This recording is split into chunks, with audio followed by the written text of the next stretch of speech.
Yeah, and I wanted to ask you also about something that happened on Monday. On Monday, we saw the Merrill Option Volatility Estimate, which is basically an implied volatility index for bonds, spike by almost 24% in a single trading day, according to Yahoo Finance. Do you think this was driven solely by the situation with Silicon Valley Bank, or is this a more system-wide incident? Because what's interesting about it is global bond markets also rallied that same trading day by more than 100 basis points this past Monday. And so just wanted to get your thoughts on what's going on from 100,000-foot view in global fixed income markets, particularly on the volatility side. And we're talking about like bonds and corporations too, not just bonds and the government.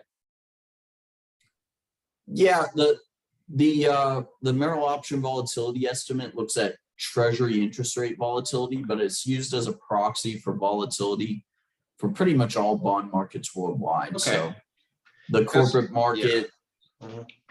mortgage market, etc.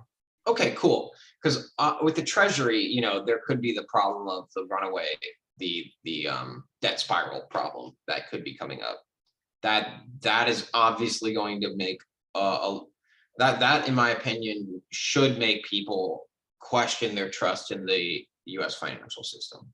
As soon as we get to the point where we're in a debt spiral where the interest rate on the debt is higher than the taxable revenue, you're in trouble. I mean, now you can't pay it back unless you do something drastic like cut all huge amounts of government spending and raise tax revenue a huge amount.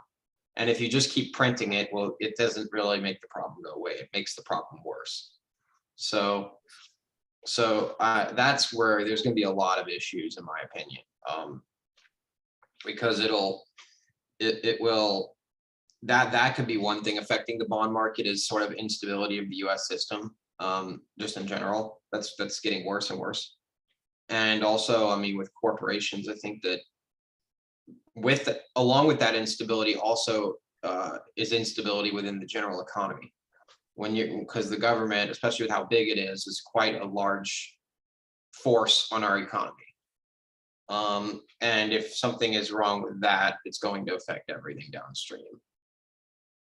And I think that's probably where there's a lot of volatility, especially compared to globally, because a lot of these problems that we're having in America, specifically with our system, and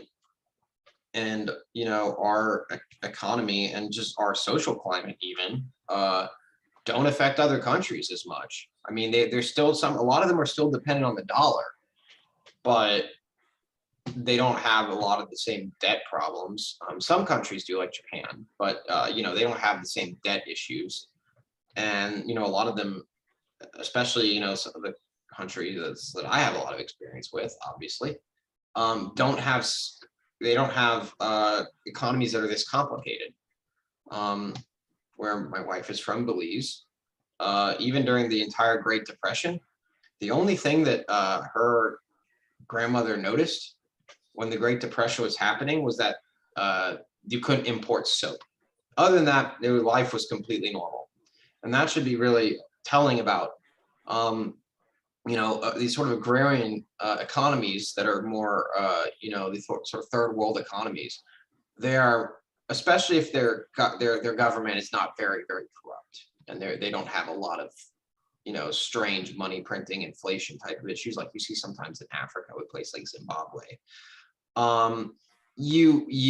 They actually tend to be really economically stable. Now they might not grow as much, but instead of having this sort of up and down a lot, they kind of just go flat up. They're very stable. They're not very unpredictable. And that would still be the case in Belize right now. If America just collapsed tomorrow, the only thing all they would have a hard time getting is things like tech products and cars. They could still get food, they could still build houses, everything. They just wouldn't be able to easily get big trucks, although they would probably just get them from China or from Japan. And they wouldn't be able to get things like certain cell phones and maybe some like fancy clothes, and that's really, So, you know, in a lot of those countries like that, and even countries like Europe and a lot of these other countries that have more stable economies that don't have these debt problems, you know, maybe there's this idea that maybe the euro is a little better than the dollar or whatever's going on. But I think a lot of other countries are looking on the up and up economically a lot more than we are, unfortunately. Yeah, if you maybe if you go into the sound settings on